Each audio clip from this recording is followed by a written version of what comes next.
Salut ma famille, c'est Chronique d'Atlas, j'espère que vous allez bien. Et j'espère aussi que vos familles elles vont bien suite à cette catastrophe. Ici, on a la veille de ce match Maroc-Burkina Faso. Et pour le coup, il y en a beaucoup qui se posent la question, est-ce qu'il faut reporter ce match ou est-ce qu'il faut le maintenir, tout simplement. Et il y en avait quelques-uns qui étaient pour une annulation, voire un report de ce match. Et même sur Instagram, j'ai fait un sondage là-dessus et vous êtes une majorité à préférer une annulation de ce match. Alors je vous donne mon point de vue là-dessus et je vous dis la vérité, pour moi, ce match, il faut le maintenir. Alors je vais vous dire pourquoi, parce que justement, il y en a beaucoup qui vont dire, ouais, c'est que du football, ça sert absolument à rien de jouer ce match, c'est pas la priorité actuellement. Mais justement, il faut savoir une chose, c'est que dans des situations particulières, le football peut avoir une importance énorme. Le football peut avoir une ampleur plus grande que n'importe quel sport. Et c'est justement là, dans ce genre de contexte, qu'on peut retrouver des bénéfices pour ce match-là. On peut tirer certaines choses de ce match Maroc-Burkina Faso qui aura lieu demain. Déjà pour commencer, de toute façon, dans tous les cas, on sait que personne ne sera perdant par rapport à ce match qui se jouera demain justement en France. C'est ça toute la différence. Si ce match devait se jouer au Maroc, la question elle aurait été totalement inappropriée et bien sûr qu'il aurait fallu annuler complètement ce match. Il n'aurait pas été question une seule seconde de mobiliser des ambulanciers, des pompiers, des policiers pour surveiller un match de foot, pour surveiller des supporters, pour surveiller la sécurité de 22 joueurs sur le terrain, alors qu'on sait très bien que c'est loin d'être la priorité au pays. Mais là, comme je vous dis, la question ne se pose même pas, vu que ce match il se joue pas au Maroc, il se joue en France, il se joue hors du territoire marocain. Donc en aucun cas ça va impacter justement les secours, ça va impacter justement les aides qui sont attribuées pour la priorité actuellement qui est justement ce séisme et les conséquences de ce séisme. Et c'est déjà une des premières raisons qui fait que je pense que ce match-là, il faut le maintenir. Ça c'est important de le préciser. Parce que c'est vrai que j'étais le premier, il faut savoir qu'il y a 3 jours d'ici, j'étais le premier à dire que le match Maroc-Libéria, il fallait l'annuler. Ça c'est clair et net, parce que ce match-là, il devait se jouer au Maroc, il devait se jouer à Agadir. Le lendemain en plus de la catastrophe, donc c'est sûr et certain que c'était pas question, il n'était pas question du tout de maintenir ce match, ça c'est clair. Mais là, encore une fois, au-delà de la question de l'endroit, par rapport au fait que c'est pas au Maroc, mais aussi la question du temps. Et là, pour le coup, ce match-là, j'ai fait un petit peu les comptes, et c'est sûr et certain qu'il sera en dehors de ces 3 jours de deuil. On sait que le royaume a décrété 3 jours de deuil à partir de samedi, donc samedi, dimanche, lundi. Donc on est en dehors de cette période de deuil. Et ça, c'est quelque chose d'important à prendre en compte aussi, bien sûr. Et une fois qu'on a parlé de ça, justement, une fois qu'on a posé les bases, alors je vous le dis, moi personnellement, je pense que ce match, il apporterait vraiment quelques bénéfices. Il apporterait vraiment quelques avantages, on va dire.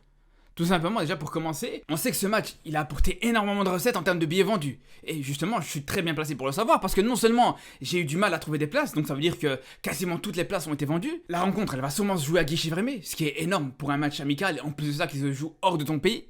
Et surtout, les billets n'étaient pas forcément à meilleur prix. Alors autant au début, on s'en plaignait tous, il faut être honnête là-dessus, mais là, ça peut être un bénéfice, ça peut être un avantage justement que ces billets étaient un peu plus élevés que ce qu'on a l'habitude de voir pour ce genre de match. Parce que pour le coup, je pense que vous avez compris là où je veux en venir. Et pour moi, ce qui serait intéressant, c'est justement de reverser les recettes de ce match, l'intégralité si possible des recettes, aux familles des victimes, aux personnes qui ont été blessées par ce tremblement de terre, celles qui ont perdu justement leur maison à cause de ça aussi. Je pense que justement, il y a moyen de faire des bonnes choses avec cet argent-là. Parce que j'ai fait un calcul plus ou moins, on sait que la place était à 50 euros en moyenne. Il y avait des places à 30, il y en avait à 70. Bref, on est sur une moyenne de une cinquantaine d'euros pour les places. Et c'est un stade à 40 000 places. Ça veut dire qu'en tout, en termes de bénéfices pour ce match, on peut aller jusqu'à 2 millions d'euros. Ce qui est énorme. On est les premiers à dire que justement, il y a énormément d'argent qui est généré par le football. C'est un sport qui génère beaucoup trop de revenus et tout ça, ben là pour le coup, il y a clairement moyen d'en profiter. Et ça justement pour la bonne cause. Alors peut-être que justement le problème, c'est que justement ce match, il se jouera dans un stade qui est pas le tien, il se jouera à Lens, c'est pas un stade au Maroc tout simplement. Donc on sait justement que la fédération marocaine aurait pas récupéré tous les revenus. Je sais pas c'est quoi le pourcentage sur lequel ils se sont mis d'accord quand ils ont signé le contrat du match, mais dans tous les cas, je pense que ça peut être une possibilité d'aller négocier avec justement le RC Lens, et ça pour récupérer un maximum des recettes de la rencontre. Après, c'est vrai que le RC Lens, est-ce qu'ils vont accepter, est-ce qu'ils vont être assez cléments dans les négociations ou pas, on ne sait pas. Mais ce qui est important, ce qui est vraiment primordial, c'est que justement, en tant que supporter, on ait un comportement exemplaire. Que justement, si le RC Lens voit qu'après ce match, qu'il n'y a aucun incident, qu'il n'y a pas eu de casse, qu'on a tout simplement respecté leur stade de la meilleure de manière, que même s'il faut ramasser les déchets à la fin du match, une fois que la rencontre est terminée, mais c'est tout à fait possible que le RC Lens se dise bon, ok, voilà, on leur a laissé notre stade pour qu'ils jouent leur match, et nous l'ont rendu dans l'état dans lequel on leur a prêté, et donc à ce moment-là, c'est tout à fait possible qu'ils se disent bon, en termes de dépenses, il n'y a pas eu besoin justement de faire des réparations, il n'y aura pas besoin de faire des dépenses aussi pour le nettoyage, Les seules dépenses, c'est peut-être au niveau du coût énergétique, des lumières, etc. Et là, c'est là où je vous dis que les dirigeants du RC Lens, ils pourraient justement donner un maximum de pourcentage, justement, des recettes de ce match. Donc c'est pour ça que, peut-être plus que d'habitude, il faudra vraiment avoir un comportement exemplaire dans les tribunes. Alors bien sûr qu'il faut toujours avoir ce comportement exemplaire-là, mais là, j'ai envie de vous dire que c'est une raison en plus. Après, je pense que ce match-là, il pourrait apporter des choses positives au-delà de l'aspect financier. Je pense que justement, c'est un match sur le plan symbolique qui pourrait être hyper important. Déjà, je pense que c'est une très bonne occasion de rendre hommage aux victimes, que ce soit de la part des supporters, avec, je sais pas, des messages qu'ils pourraient mettre, des banderoles, peu importe.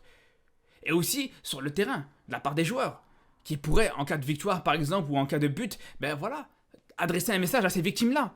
Adresser un message aux secours qui sont en train de se battre actuellement. Et je vous dis la vérité, ça peut paraître anodin, mais justement, j'ai eu l'occasion de discuter avec des personnes concernées par ce tremblement de terre. Et la vérité, ils m'ont dit clairement que ce match-là leur ferait du bien.